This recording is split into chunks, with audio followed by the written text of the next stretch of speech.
Bonjour à tous, n'oubliez pas de liker, de commenter pour le référencement, et surtout de vous abonner pour soutenir la chaîne. Merci et bon visionnage à tous.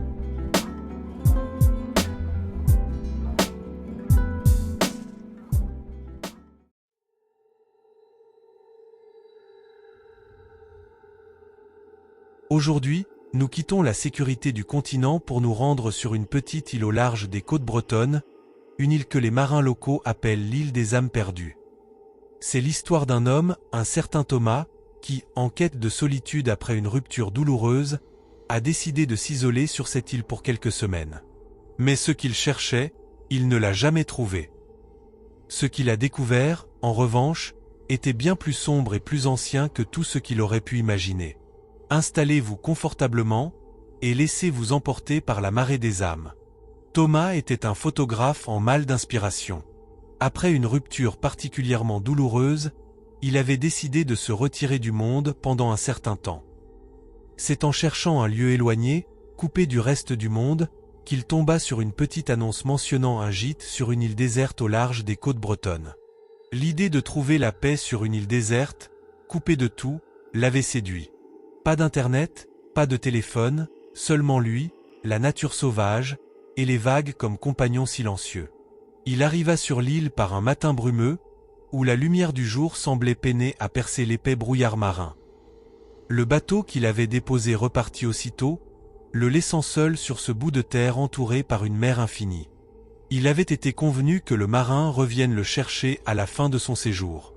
Le phare, surplombant l'île, était la seule structure visible à l'horizon, dernier bastion d'humanité face à l'immensité de l'océan.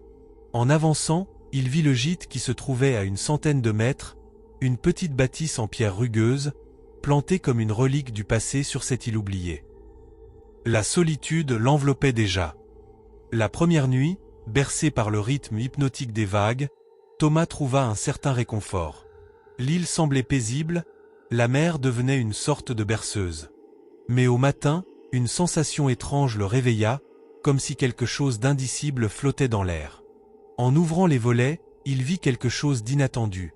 Sur le rivage, des dizaines de poissons morts, échoués, leur corps scintillant sous le soleil froid de l'hiver. Il ne savait pas si c'était courant ici, mais la vision lui donna un frisson désagréable. Quelque chose dans l'air semblait lourd, presque oppressant. Il passa les jours suivants à explorer l'île, prenant des photos du phare, des falaises abruptes et des plages désertes. La lumière changeait constamment, créant des paysages magnifiques et éphémères. Pourtant, une chose le troublait. À marée basse, à chaque fois qu'il s'approchait de l'eau, il apercevait des formes furtives, des silhouettes indistinctes qui semblaient nager juste sous la surface. Des silhouettes humaines, presque transparentes. Mais dès qu'il s'en approchait, elles disparaissaient comme des mirages. Un soir, alors que le soleil déclinait, il s'installa près du phare pour observer le coucher du soleil. Il se sentait en paix et apaisé par l'ambiance du lieu. Tandis qu'il fixait l'horizon, il entendit une voix. D'abord faible, comme un murmure porté par le vent, mais de plus en plus distincte. Il se redressa, cherchant d'où cela pouvait venir.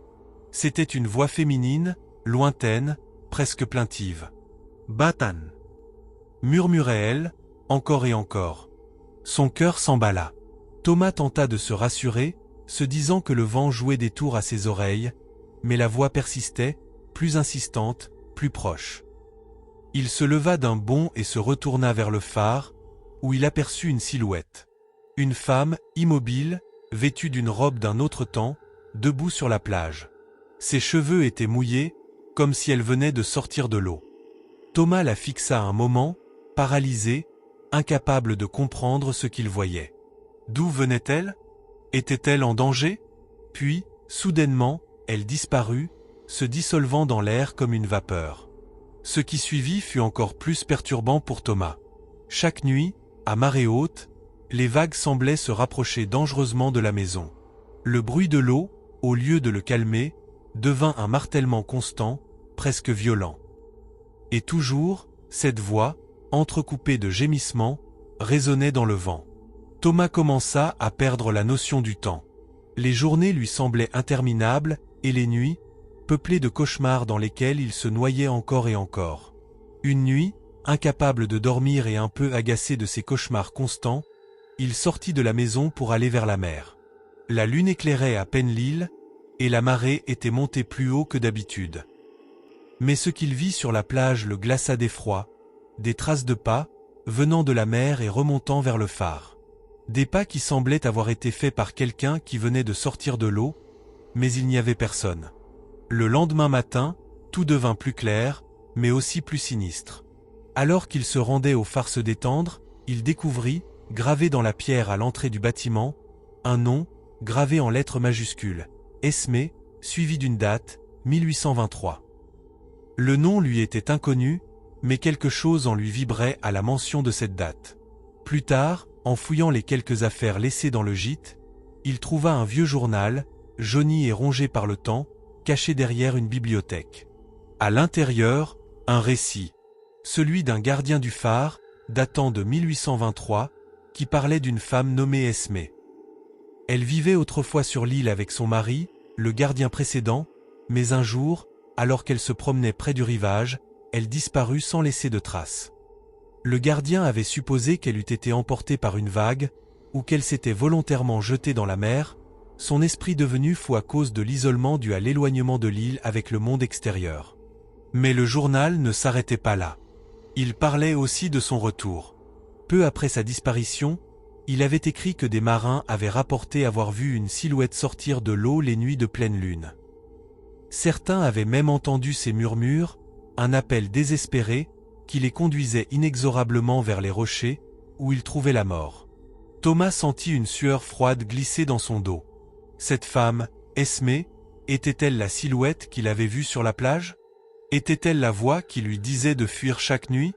En rangeant le journal, un portrait du couple fait au crayon glissa du dernier et tomba au sol. En le ramassant, un détail le figea net. L'homme sur la photo, ce fameux gardien, lui ressemblait étrangement. La femme, elle, était d'une rare beauté. Cette nuit-là, Thomas ne dormit pas. Il resta assis, fixant la mer depuis la fenêtre du gîte, tandis que la marée montait, plus haute que jamais. À minuit, la voix recommença, mais cette fois, il put entendre distinctement ces mots, « Va-t'en, pars ». Le phare. Le vent siffla autour de la maison, et les vagues, en dessous, semblaient déchaînées, comme si elles cherchaient à tout détruire sur leur passage. Puis il la vit. Esme, debout sur la plage, ses yeux fixés sur lui. Mais elle ne disparut pas cette fois. Elle fit un pas, puis un autre, se dirigeant lentement vers la maison, ses pieds nus traînant dans le sable humide. Thomas se recula, la gorge serrée. La porte du gîte claqua sous l'effet du vent une fois Thomas à l'intérieur, mais il savait que ce n'était pas le vent. Esme était là, et elle voulait qu'il la suive. Alors qu'il entendait ses pas sur le gravier près de la porte, une idée terrifiante lui traversa l'esprit. Et si ce n'était pas lui qu'elle cherchait, mais quelqu'un d'autre? Un autre gardien, une autre âme perdue, piégée par l'île, son amant peut-être? Mais avant qu'il puisse trouver une réponse, la porte s'ouvrit d'un coup. L'air salé s'engouffra dans la pièce, et Thomas se précipita dehors. Les vagues étaient encore plus hautes, les vents hurlants, et Esme se tenait désormais à l'entrée du gîte, ses yeux fixés sur lui, pointant du doigt le phare. Imaginez, son visage était pâle, ses vêtements détrempés par l'eau de mer, comme si elle venait tout juste de sortir des profondeurs. Son regard semblait vide, mais ses lèvres bougeaient, formant le même appel qui ne parvenait plus à atteindre ses oreilles, comme un écho déformé par les éléments. Pris d'une terreur indescriptible, Thomas tourna les talons et courut. Il ne savait pas où aller, l'île était petite et il était coupé du monde, mais il sentait qu'il devait s'éloigner du phare, s'éloigner d'elle. Ses pieds martelaient le sol rocailleux tandis qu'il dévalait la pente en direction de la plage, mais la mer elle-même semblait vouloir le retenir. Le vent le repoussait, et chaque pas lui demandait un effort colossal. Arrivé sur la plage, il se retourna. Esme avançait toujours, ses mouvements lents mais constants, comme une ombre implacable. La mer s'était maintenant avancée plus haut que d'habitude, presque comme si elle voulait engloutir l'île. Il se sentit piégé. Alors que Thomas atteignait le bord de l'eau, il réalisa que les vagues chuchotaient indistinctement maintenant le nom de Esme. Sans réfléchir davantage, il plongea dans l'eau glacée, tentant de fuir l'attraction magnétique du phare. Le froid mordit sa peau, mais il nagea de toutes ses forces, cherchant à s'éloigner de cette entité qui semblait l'attirer dans un autre monde. Mais alors qu'il plongeait sous les vagues, une main froide saisit son bras. Il tenta de se débattre, mais la poigne était solide, implacable. Sous la surface, il vit Esmé. Elle flottait dans l'eau, comme une ombre disloquée, ses yeux ouverts, mais elle ne le regardait pas. Elle était prisonnière, piégée par quelque chose de plus grand qu'elle, par cette mer qui semblait l'appeler sans cesse. Et d'un coup, elle le lâcha. Thomas perdit connaissance. Quand il ouvra les yeux, il était désormais tout en haut du phare. Seul. Il faisait désormais jour et l'île entière semblait avoir été recouverte par les vagues. Il regagna la plage, son corps tremblant de froid et de peur. Le ciel était maintenant d'un noir profond, et la mer, d'un calme étrange, comme si rien ne s'était passé. En s'approchant du gîte, il remarqua que sa pierre était trempée et tout à l'intérieur avait semblé être englouti par l'océan. Le lendemain matin, le bateau arriva pour le ramener. Le pêcheur, silencieux, ne posa aucune question. Thomas, quant à lui, ne dit rien de ce qu'il avait vécu. Mais alors que le bateau s'éloignait, il regarda l'île pour la dernière fois. Le phare se dressait toujours, et à côté du gîte, Esmé. Elle semblait réelle cette fois. Faite de chair et de sang. Il put distinguer sur son visage un sourire angélique. Esmé dégageait une sensation paisible. Il comprit alors, comme un éclair de génie. Le véritable danger, c'était cette mer déchaînée, qui avait semblé vouloir l'engloutir, comme elle l'avait sans doute fait avec Esmé. Cette dernière l'avait sauvé de la noyade et d'une mort certaine. Son but, dès le départ, était de l'avertir et de lui dire de rejoindre le phare, là où les vagues n'auraient pu l'atteindre. Il sourit à son tour et murmura merci. Esmé leva la main, le saluant, puis disparut dans le flou de l'horizon. Ainsi s'achève la marée des âmes.